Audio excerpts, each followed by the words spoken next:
Hello, everybody, and welcome to RockSim Live. Tim is gone again this week. His daughter had a diving tournament out of state, so they're headed out there for that. So you have me again this week. Um, he should be back next week. There's a chance I might be doing this next week too. We're not really sure, but he probably will be here next week. So save up your really hard questions for Tim for next week. Um, So hopefully everybody can hear me okay. I'm still trying out the different headphone microphone situations. So if there's any problems, let me know. Um, so we got a handful of people in the chat saying hello. Rick says hello. I say, hi, Rick.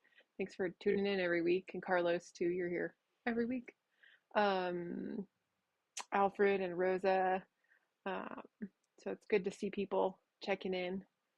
um, Especially now that we're getting into the crazy season. I feel like this has been a really long week for us here at Apogee. Just a lot going on, getting real busy with the holidays and things for that. So I have a couple of follow-ups from last week, some questions. I had some homework after last week's RockSim Live, so I did a couple of things for that. And we had a couple of emails come in as well. And then if you guys have any questions, feel free to drop them in the chat and I will take a stab at them and we'll see if we can get them answered for you. So to start, I'll switch my screen over here. Um, so the first thing, and I realize I moved this, so it's probably not going to find it. I got to open. Last week, Terry requested the SpaceX um, Starship rocket be built in RockSim. So, Terry, this is for you. And oh, you're here. Yay. Okay. I was like, is Terry even here this week? um, so I made this just for you, Terry. Um, and I'll talk a little bit about what I did. And obviously it doesn't have all the like fancy features that the real rocket has that model rocketry can't do. Um, but what I actually did, I'm going to tell you how I cheated for this first. So I was looking at this and I thought, gosh, that looks an awful lot like a plan rocket that we had before. So I went to our website and I think there's a different way to get here, but I always forget. So this is my long way of getting around. Even we have so much stuff on our website that we lose track of where everything is. So in our Peak of Flight newsletter, under How To and Guides, there's Peak of Flight newsletter. If you go to all newsletters, it'll show. Oops, sorry. All the newsletters we've ever released. We're at 587 right now. And every month or so, we have a rocket plan. So if you do a search on the page, you can search the word plan and you can see all the plans. I think there might be a category in the topical results as well. But if there's a plan you're looking for, you can just find any of the plans. You don't actually need to go to the one you're looking for specifically to get the RockSim file. You'll want the actual one for all the other data. But so you can go to the newsletter issue. And like I said, this is the long way around probably. Um, and so when you go to the plan, this is download the RockSim design file for the fill in the blank plan. If you click there, it will take you to this page. So it's just apogeerockets.com/peak of flight rocket plans. I don't know if there's a shortcut in the menu for this. I feel like there should be, but I can never remember. So I was like, we had a plan that looks an awful lot like that Starship. So I went down and I knew kind of which one it was roughly. So I scrolled down and what I actually grabbed was this Hermes rocket that had the forward canard fins. I couldn't remember exactly what it looked like, but I knew it was similar. So I just took that one and then I opened it up in RockSim. And here, I'll show you guys what it actually looked like to start with. So go here. And So this is what it looks like. So it wasn't quite as close as I thought, but it's got that kind of same similar shape. So then what I did was I went in and I took out the transition piece, this whole boat tail end. I just deleted it. And I deleted the coupler. There was a coupler. Oh, that's a parachute. Ha! I thought it was a coupler, so I deleted it and then re-added the parachute. I wasn't paying attention. I was going really fast. But then I just took this and then I modified these forward fins and copied them, pasted them on the bottom. I lengthened this piece and shortened this piece. So basically, I took an existing file and modified it. So that's kind of a cool way if you have a rocket that's similar to one that you want to design, instead of starting from the beginning, you can just take a rocket file and tweak it. So like I went in and I Googled the Starship. I couldn't find, I didn't spend a lot of time on this, so I couldn't find too much on like the technical data. So I just eyeballed it. I basically had the picture up and then I was like, let's see if I can find the picture I found from earlier today. So I just kind of eyeballed it and tweaked it till it matched the image I was working from. So this is not super technical. This looks like images. And now I'm not going to find the image I was working from, but and there's different permutations of this, I guess, because it's got the different things at the bottom. But let's see if I can show you guys. Not gonna find the one I was using before, but so I just pulled up a picture and like used that to tweak this. So I knew that the nose cone was shorter, so I just literally started like playing with numbers. That's too short. 3. So that's how I got to where I got. Super not high tech, but I ended up with my beautiful Starship looking rocket. So the funny thing about this is this rocket is super unstable, which makes sense in a way because the Starship in real life uses, I'm sure, gimbaled motors and things that help steer, so that it doesn't matter because it doesn't need just standard fins to steer it. So it can compensate for if the wind pushes it this way, they just, adjust. Model rockets can't do that unless you're doing they're playing with gimbaled motors now in for model rockets, but it's a real small subsection.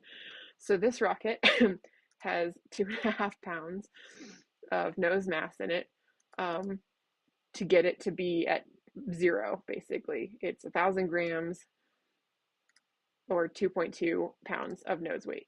This thing is heavy, and it's still, if you look at the margin, it's still not marginal. So if I take the nose weight out, it's -2 unstable. So the center of gravity is 5 inches behind the center of pressure. So this shouldn't fly well, but I discovered that it actually did okay. I got it to fly. It took me a couple tries, but on an F-67, I was actually able to get it to fly stably. This is with an 8-mile-per-hour wind.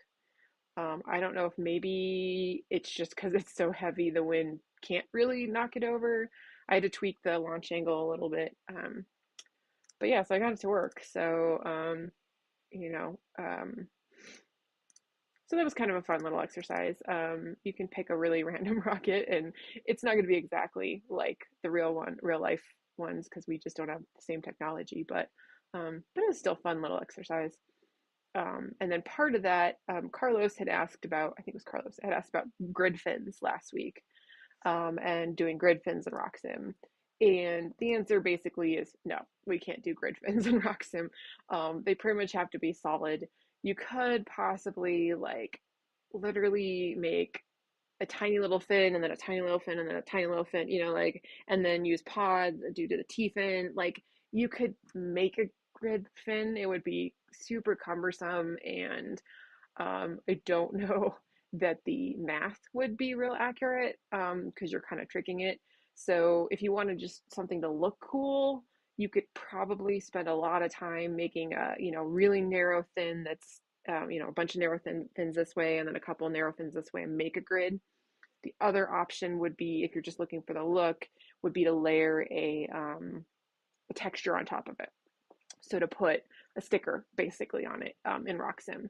And there's a whole newsletter article about adding textures. And I saw that they'd asked about the graphics being messed up, and I could talk about that a little bit with that, but later on. But yeah, so you could just throw a sticker on there. So if you wanted them to look like grid fins, you could just do that. But in terms of practically, just saying I want grid fins, RockSim, check a box or whatever, that's just not an option. They have to be kind of solid for that. So I did look into that a little bit, but I figured the answer was no. And yeah. And then Chuck, who was with us last week, but I think normally he probably works on Fridays. Chuck had asked about uploading the launch visualizer files. I was testing them to see if they worked. And Chuck, I'll email you too, but he was having problems with the launch visualizer, which if you're not familiar with, is sort of like RockSim in the cloud. It's a simulation part of RockSim. He was uploading design files and they weren't working properly. And I tested it last week on my Mac computer and they worked fine. And then I tested them this morning on Windows 10 and 11 and they worked fine for me on both of those too. Although I didn't check which browser it's on. But so I'm not sure what's going on with Chuck's issues, but to upload a design file to the launch visualizer real quick and dirty. So the launch visualizer is rocksim.com. And you go and to upload a file, you will need to log in. The memberships there's a free, there's 3 different memberships. There is a free where you don't have to log in, so you just fly what's available to you. There's a free version where you do log in, so you create an account, but you don't pay anything. You can upload design files there. There's some limitations. Some of the features are locked. And then there's a paid version that is pretty inexpensive, and you can then have all the features for that. So you will need to log in to do that. But then you just go to this first page and it will either, here you can select from the regular design or you can upload a new one. So if you upload and you browse and see if I can find that. So I'm going to upload that plan that I just downloaded from the website. So I chose it. And it's been uploaded. And so there's my little Hermes rocket there. So it's pretty easy to upload, assuming it works for you. I'm not sure why Chuck's isn't. I probably need to test out different browsers and see maybe. And sometimes it's just, everybody's computer is a little different with that. So that was pretty much following up on everything we talked about last week. We talked a lot about coefficient of drag. I did go through and read the newsletter articles about coefficient of drag. I really recommend you do that. I learned there's interesting things in there about backing out your coefficient of drag to make it more accurate for those. And those are in the Peak of Flight newsletter. There's a bunch of different ones in here on drag. So just as a reminder reference, and if you don't know what we're talking about, go watch last week's RockSim Live. We talked a whole bunch about coefficient of drag, and we'll talk a little bit about it here, answering a customer question that had come in for that. So I'm just going to check the chat real quick here. And Alfred had said, I can hardly wait to see the Cirrus Breeze launch from the top of the Sears Tower in Chicago. So I was frantically looking up, I was pretty sure, but the Cirrus Breeze doesn't have a RockSim file. If you go to the Cirrus Breeze page, like 90% of the rockets on our website have RockSim files, and most of them should be in RockSim already, but like new products and stuff, whatever. But the Cirrus Breeze does not because it is a glider. And so I think we might have 1 or 2 glider RockSim files, but basically gliders don't really work the same way as normal rockets because they're floating on air currents and things. So you can kind of build the RockSim file and your upward trajectory might be pretty accurate, but as soon as that glider detaches, it's, you're drifting in the wind. And so there's so many different factors. So if you go to the page and you click on RockSim file here, right under the main image, it'll take you down. And this one says no RockSim file is currently available. So if you really launch the Cirrus Breeze from the top of the Sears Tower, that glider will probably end up in, I don't know, Boston maybe, by the time it lands. But the other thing I will say about the launch visualizer too, when you're trying to launch from locations that are man-made, so something like the Sears Tower, they look weird. Because our maps, the way the launch visualizer maps work, it's actually kind of cool. It's also kind of weird. You'd think in this day and age you could get different data, but so what it is we have the terrain map, so where the mountains are, where the valleys are, where the water is. So there's that level, and then there's a picture that's taken of Earth, and they take the picture and they just lay it over. So it's just like putting a decal on your rocket. It just slaps that sticker over it, and so for things like mountains and things, it works fine. But anything that is three-dimensional but isn't part of the topography, so wouldn't be on a terrain map, it's flat. So then it's trying to lay over a sticker, kind of a 2D picture of a 3D image on a flat surface, and so you get very weird results. I have some fun. Like I did the Eiffel Tower. We've done this one before in RockSim Live, and I'll show you kind of what that looks like. I'm zoomed out too far. I may need to load my rocket in, and then select my site. Choose an engine. This Hermes has something weird going on with its motor mount diameter. So it's saying it's a 0mm motor mount. That's not right. It's probably, we'll put a 24 in. I don't know if it's actually a 24, but it's a BT60 or BT80 tube, so 2.6 inch, 66mm, around there. So it's gonna fly on something like that. And we'll go ahead and launch it.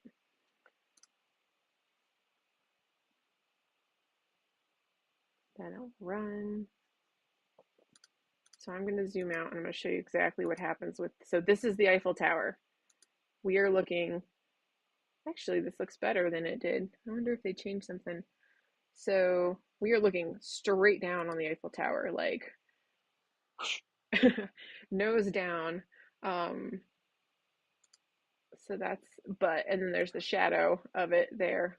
Last time I did this, the Eiffel Tower was like laying down. So that's interesting that that gets updated. So that's kind of cool. So that would be what, like if we launch, this is what would happen if you launch it from the Eiffel Tower is, so I'm going to pause this and go back here. So you can see the Eiffel Tower tip right here. And then look at, there's my rocket. So we're like launching from like the viewing deck. If you've been there, there's like a little viewing deck there.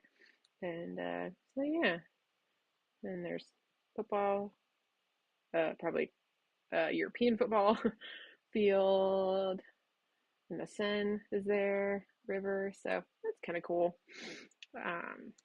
So no Cirrus Breeze off the Sears Tower, but and the way I added that to my site is I just Googled like GPS coordinates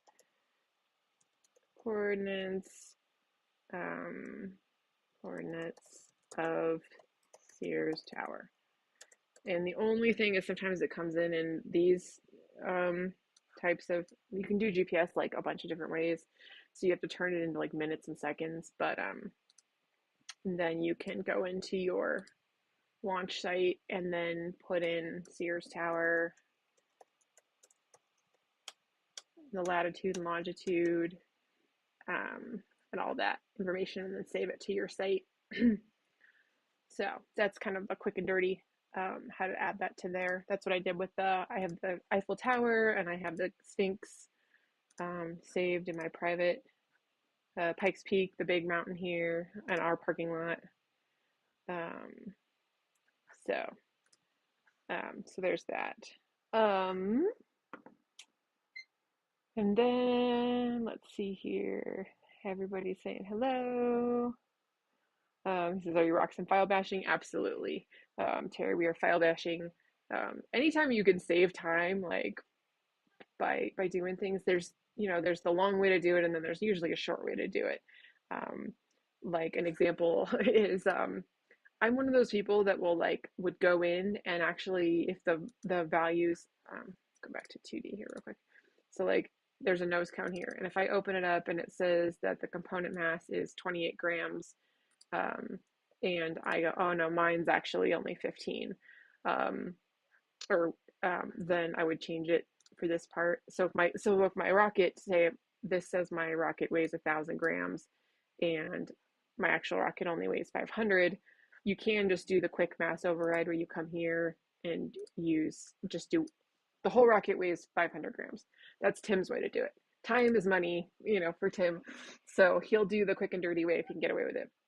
I am a little more detail oriented. So like I would go in and open up the nose, weigh the nose cone, open up the nose cone, change the weight, weigh the body tube, change the weight, weigh the fins if I can, change the weight. So like I am more of a data geek, so I like doing that. But then you waste time, so it's kind of a time what's more valuable to you. And at the end of the day, the results end up being the same. Um, so yeah, so kit bashing or file bashing is totally fine. So Fat Bank, whose name I can't remember, but I know he emails all the time too. He says the Apogee 170 RockSim file shows second stage graphics are upside down solutions.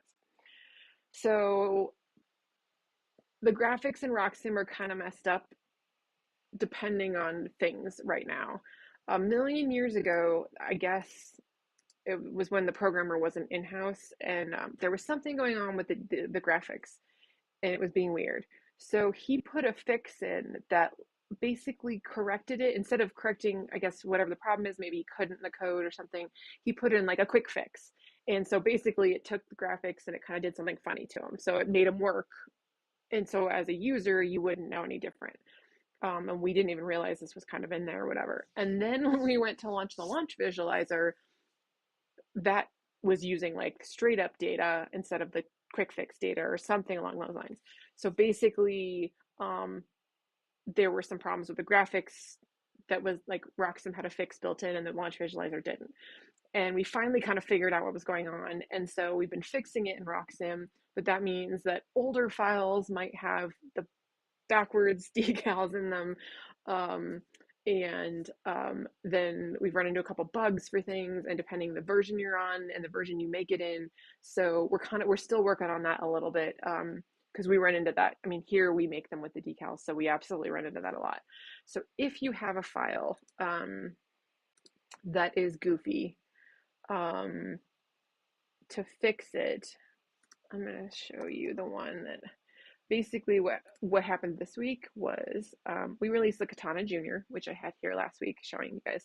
Forgot to grab a rocket today. But the Katana Junior was released. And so our product development guy sent me his RockSim file. And when I opened it, let's see if this works. I have a buggy file. When I opened the file he sent me, the decals were backwards. They were fine in his RockSim, and they were backwards in mine. And so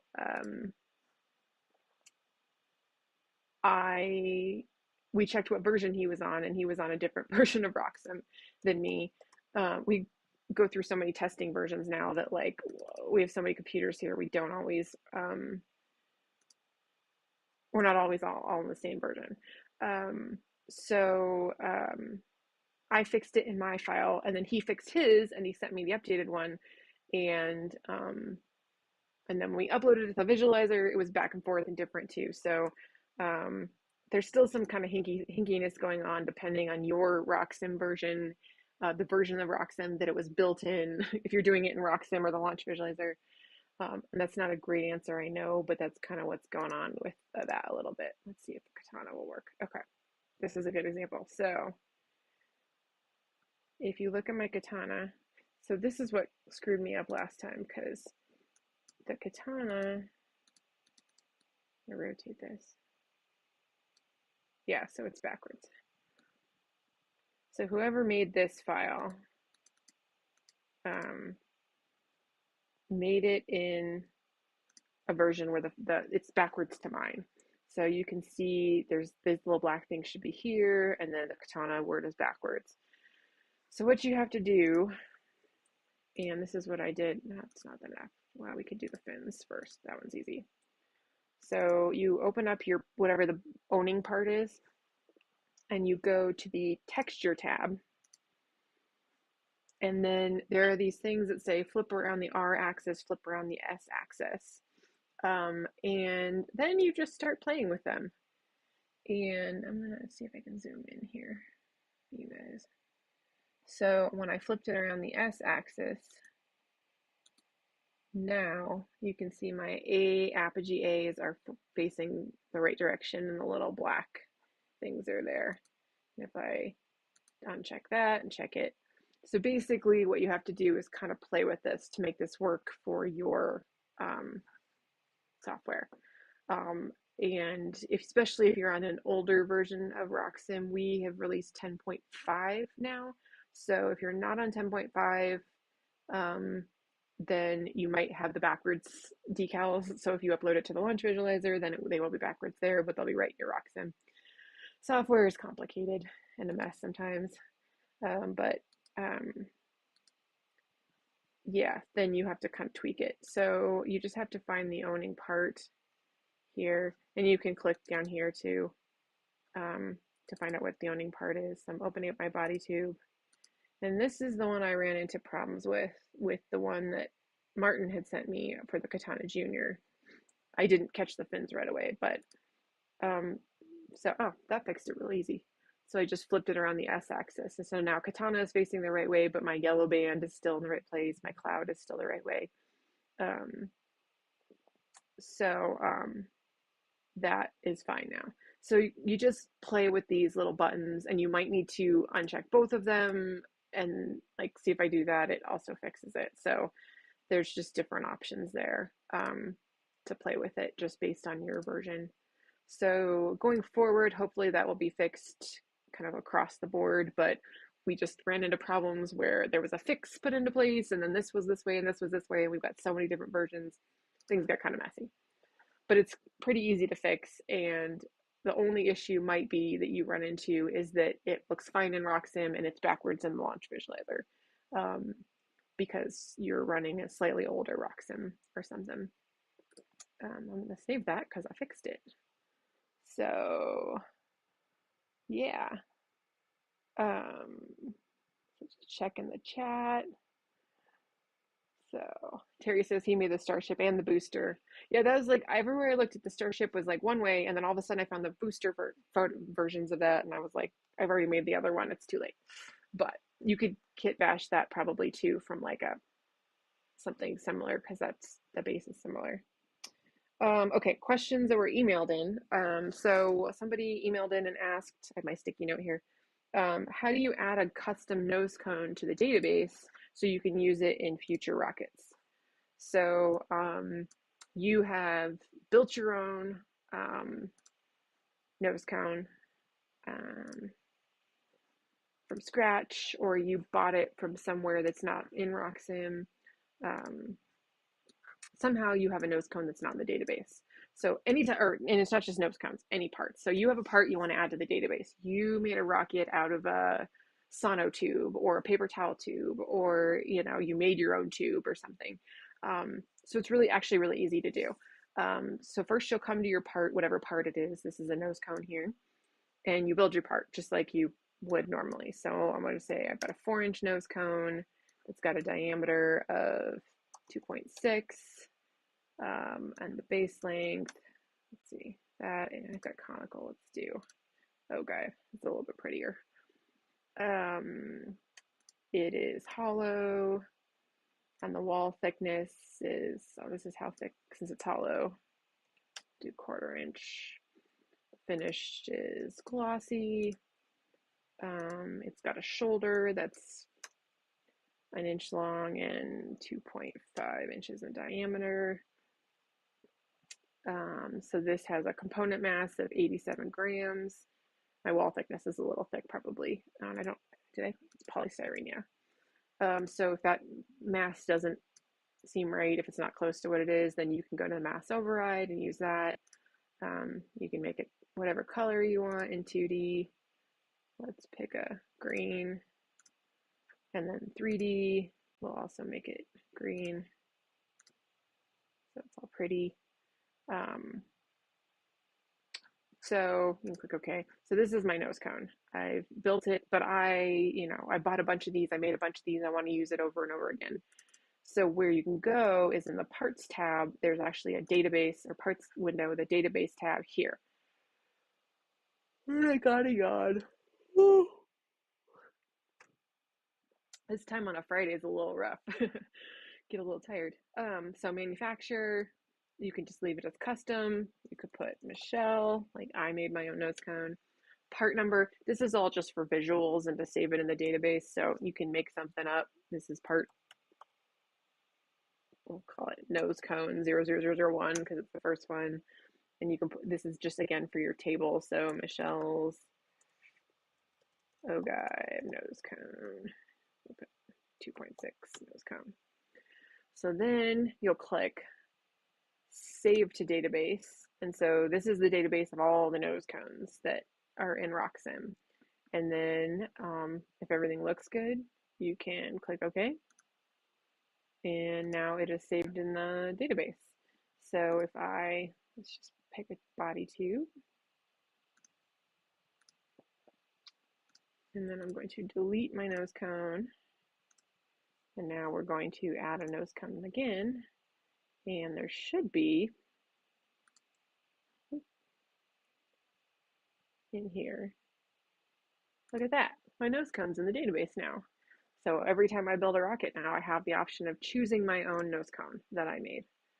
And you can do that with all the parts here. So any of these parts, you can save anything to the database. You can also, as Terry said, kit bash. So you can take an existing one. So I've got this nose cone and say I have a variation on it. So this is nose cone 2.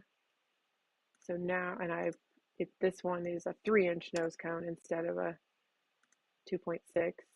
So 2.8 shoulder. So now I go to the database and this is going to be nose cone 2.0 to 2 and 3.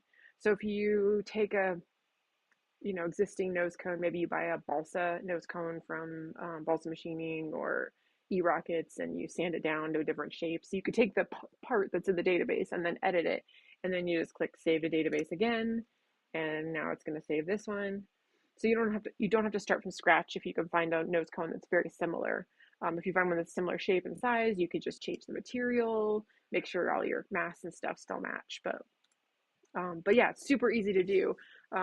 We've done that a lot with like the Tark parts that we make that are like one-off Tark parts for a certain year with that. But it's really handy if you make your own parts or use kind of non-standard ones or non-standard manufacturers. So yeah. And then whipping through these really fast. I have a whole list of questions. I'm on the last one and we're only just over 30 minutes in. So we had another question that came in, and this is going to kind of relate to what we talked about last week about the coefficient of drag. He asked, in a part, there is this thing called finish. So this is what the outside of the part is. Is it, glossy and shiny? Is it unfinished balsa wood that you haven't sanded, sealed, painted? Is it just rough wood? Is it a matte finish? You painted it, but you didn't put a gloss coat on it. So these are kind of in order of roughness. So unfinished would be the roughest kind of version. Matte would be you put some paint on it, but you didn't do anything like a gloss coat or anything. Gloss would be putting like a clear coat on, and then polished would be like the most aerodynamic that it would be. Like if you literally took some like wax and kind of glossed it or whatever, had a really, really clean, clear coat. And his actual question was like, what's the math behind that? Or what do those mean? And I looked all over, and the answer is I don't actually know. It's not in the documentation that the original programmer made.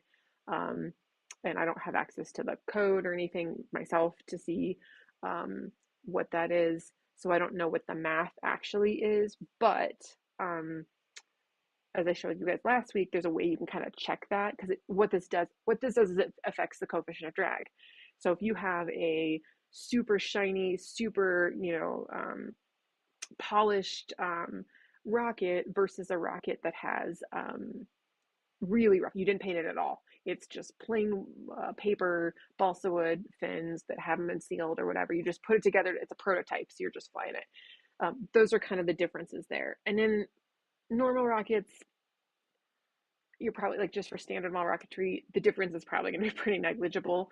I don't know that it's going to be like, you're going to be like, wow, I painted and polished it up, and now it's going 100 extra, 1,000 extra feet. That's not going to happen at the like smaller level for sure. But it does affect the coefficient of drag. So what I did was I took apart. So I'm gonna pull up actually a regular rocket, just so we could check this a little easier with the other parts. This is the one I was playing with earlier. So this is our Rising Star kit. This is actually one of my favorite kits that we sell.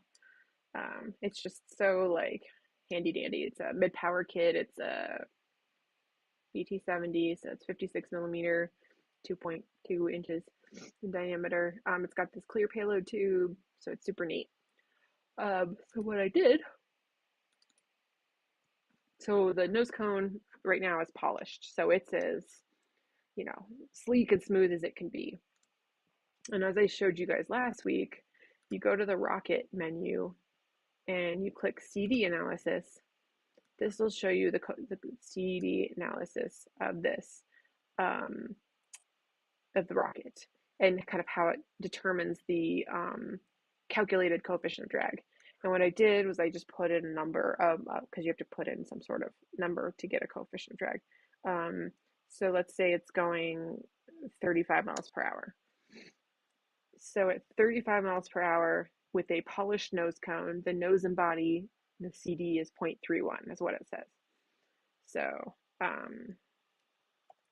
am going to screenshot this, but remember 0.31.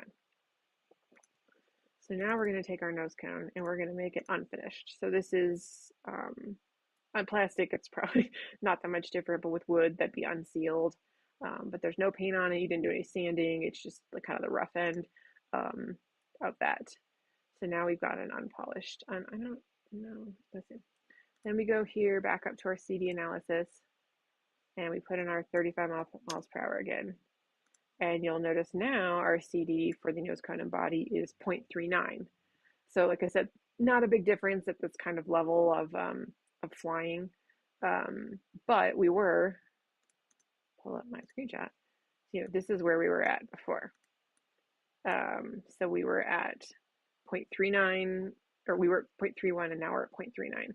So that's how you can see how the different finishes of the parts affect the coefficient of drag without, oh my gosh, without really knowing exactly what those numbers are, hard numbers for that. And that would be kind of an interesting science fair experiment. There's a newsletter article that talks about coefficient of drag, that talks about this. It talks about base drag, and then also adding drag to a rocket. And one of Tim's daughters did a science fair project years and years ago about surface finish. And what they did was they actually, they had a really beautifully painted, polished rocket. And then the same rocket, they actually glued sand to it, to like in the paint, so it had a really rough texture, and they did a whole thing. Again, they were using a really tiny, like Alpha Avion type rocket, so I'm not sure the results are super mind-blowing or even noticeable, but yeah, so that's how that works. So without getting a hard and fast number, you can kind of see what those mean for your overall rocket for that. So, oh my gosh. Oh, sorry guys.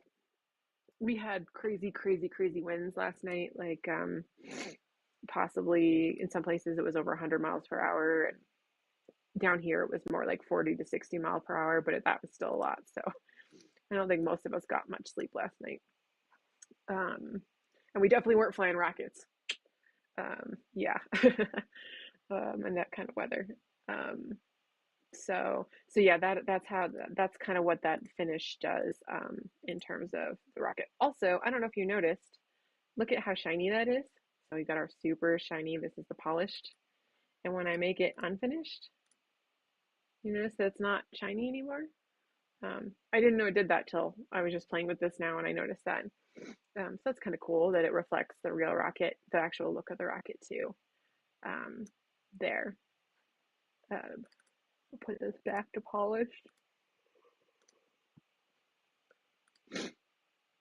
Sorry, now I have the yawns and my nose is running.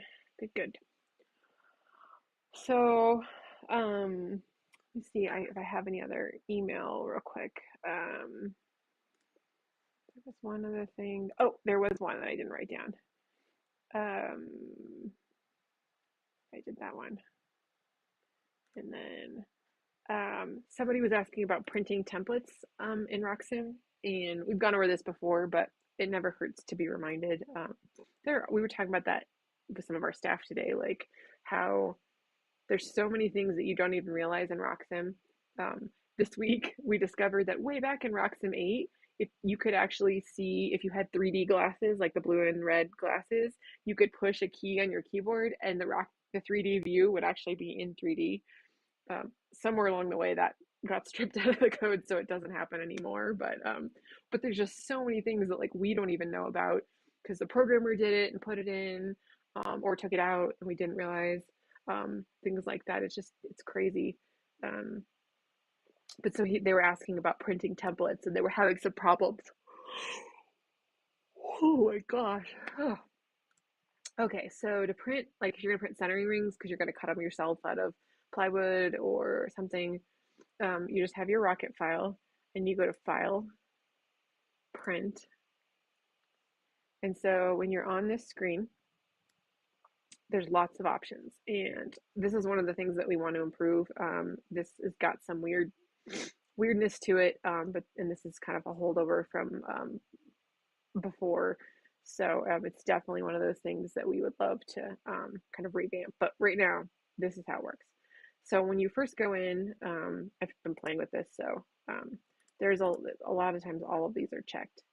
So rocket information, this is all literally going to print your side view, all your views of your rocket. So your base view, your side view, your top view.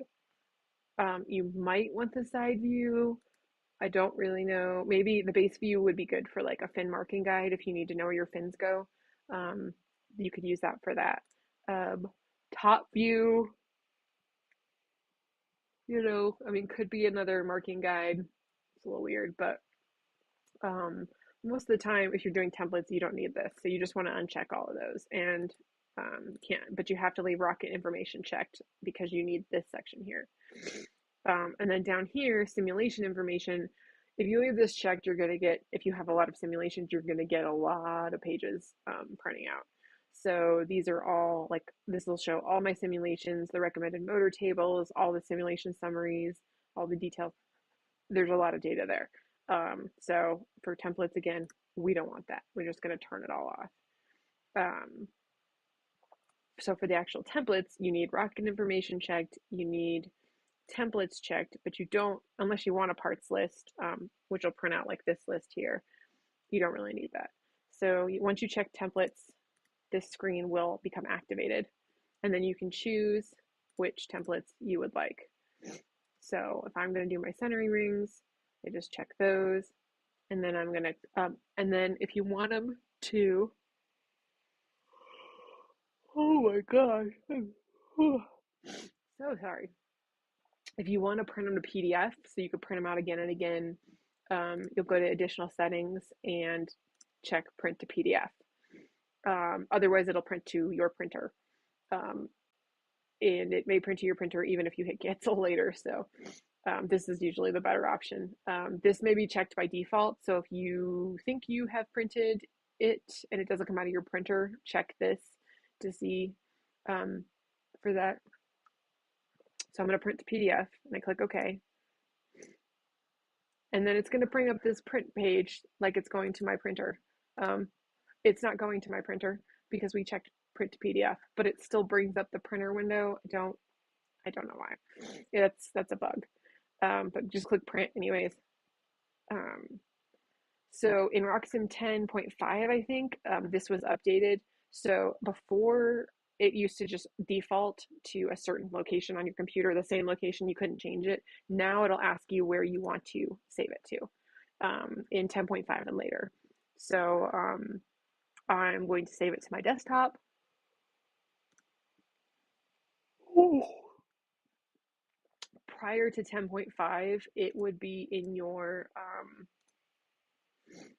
I'm on a Mac, so this would be in my applications, 10.4, and then in this screen, if I had printed it, there would be a PDF prints folder, and then it'd be inside that. And on Windows, it'd be in your programs folder, your RockSim folder. And then there might be another level. Windows has an extra folder level that I always get confused by because I don't use Windows hardly ever. So that's if you're on 10.4 or earlier, that's where those get hidden, is in your actual applications folder there. But so it went to, I just saved it to my desktop. So now if I open this up, and I shouldn't have, it's gonna take a minute to load. It printed out my template. So now I've got my outer ring and my inner ring, and the little, this is the section we cut out. So you have that to use for later.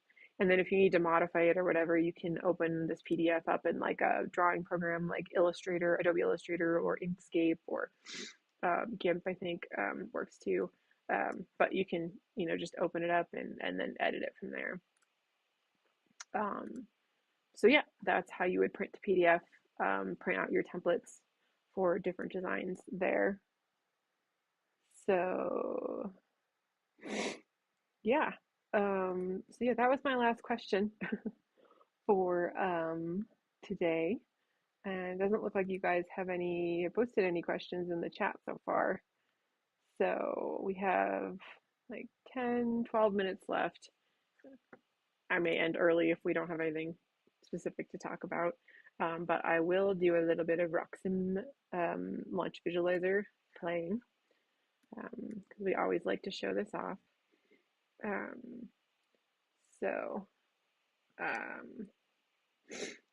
Oops, I don't want to upload one. Let's select design.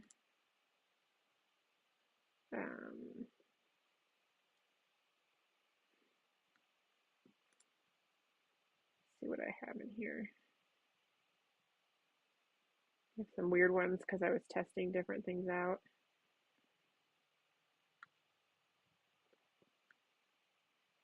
Let's do the Starlift Megalander. It's kind of a fun, different rocket. If you're not familiar with that kit, this kit actually is a lander. Like, it has legs that come down.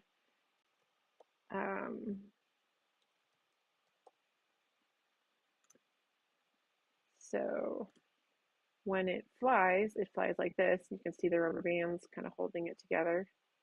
And then, so it launches like this. A picture of a picture being taken. And then, do we have a picture of it coming down? And the launch visualizer will not show it when it's landed, but it lands up right here. So it's got the legs that fold out, just like a kind of lander one does. It's a very dark photo to see the legs come out. But so it's kind of cool. So launch visualizer won't show the legs pivoting. It's not that fancy.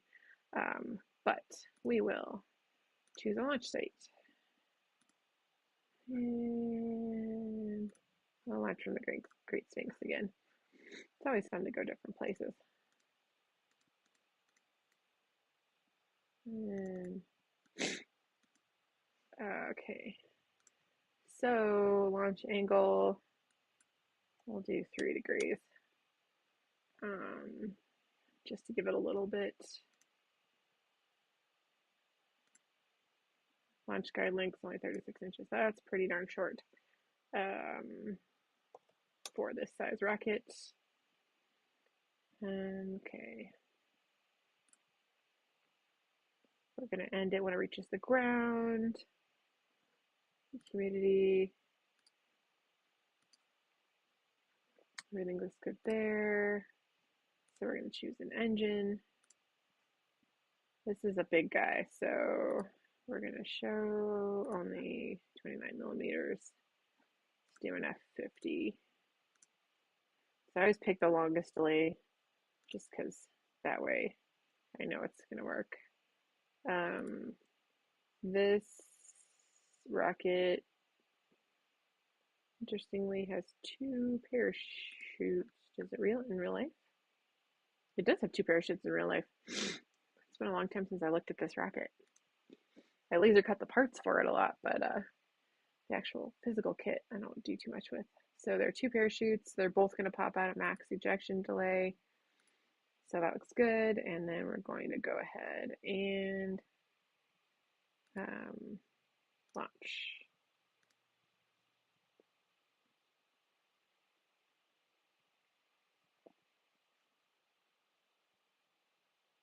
Okay.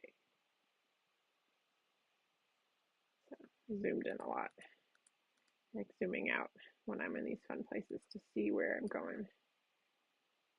Whee! And if I zoom out here, zoom in, see it coming down until it reaches the ground. So if I click here, I can see, let's see, different, that's not what I wanted. So, like just drag this a little bit so we're coming up, but you can see, so that's the Sphinx there, and you can see how what I was talking about, how it's kind of weird because it's a 3D image in 2D. So it looks kind of funny. Actually, I don't think that's I don't know if that's the Sphinx. I feel like we're off slightly, but it looks like that shape. So, but yeah. So let's see how high we went here. 652 feet at 156 miles per hour. And the optimal delay would have been 4.9 seconds. I had 9, so it's, twice as long as it needed to be. So yeah, so a successful flight. It's just kind of fun to play with. We've had employees launch from their like houses or their backyards or their balconies, which is always fun to do with that. And you can also, throw crazy motors in and see what happens there. So, okay. Okay, so people are chatting away. Launching rockets in the middle of the night. That's why I'm tired. Yeah, I'm that dedicated that I'm flying the rockets in the middle of the night with 100-mile-per-hour winds. It's a good way to get maybe arrested or something. I don't know. Okay, so that's all I have for today. If you guys have any questions for next week, like I said, Tim should probably be here. He's got a meeting and it's unclear how long it's going to go, which is why we're not sure. But if you submit your questions via email, you can do that on our website. You can just use the contact form here. If you click there, and you can choose RockSim questions. And you can just call it, RockSim live question. We get those all the time. And then just write your question and of what it is. And oh my god, sometimes we'll reply to to answer your question, but we'll cover it in the RockSim live as well. That's an easy way to get them. It also helps prepare some of this, especially for me, Tim knows RockSim because he uses it. He uses it every single day. Like that seems crazy, but like he literally uses the launch visualizer and RockSim every day to test different designs out or to answer questions or to teach somebody about something. So he knows it, backwards and forwards. But it helps me, prepare ahead of time. So like last week with the coefficient of drag, I learned a lot, and then I learned some more this week in preparation for this week too. So, and I even learned something while we were doing this with the whole polished versus unpolished picture changing. So there's always something new to learn, which is really cool with rocketry. So yeah, just submit your questions um, and and we'll be ready for next week. Hopefully, whoever does this will be a little bit more well rested, and we'll be good to go. So thanks for joining me, and